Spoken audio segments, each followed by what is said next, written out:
Today, I'm going to show you how to restore old photo using ChatGPT and HitPaw FotorPea.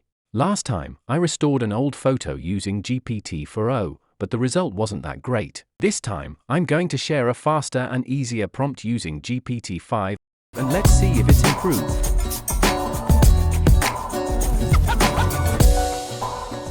Before we start, make sure you've got HitPaw FotorPea installed. I'll leave the download link in the description so you can grab it easily. Method 1. ChatGPT-5, and now we can copy and paste our old photo here. Then, type in this prompt. I'll also put it in the description for you to copy. Now, let's see the magic happen.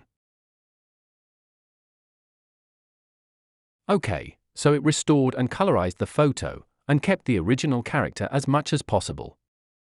It looks like there's been a big improvement. Next up, HitPaw FotorPea. Once it's open, go to the homepage and click Image Restoration, then select Get Started. You'll see a Restore Old Photo prompt appear automatically. Drag your old photo into the workspace.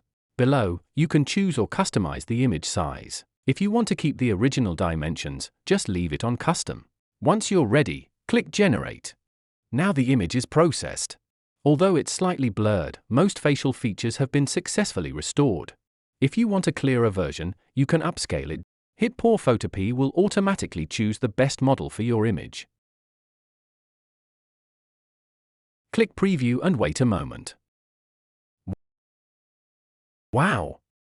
Now the facial features are sharper and more defined.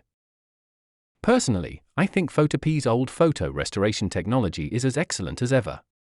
Let's compare the restored versions from HitPaw FotorPea and GPT-5 side by side. It's clear that FotorPea leans more toward realistic skin texture and fabric detail, while GPT-5 has a more oil painting style with a warmer yellow tone.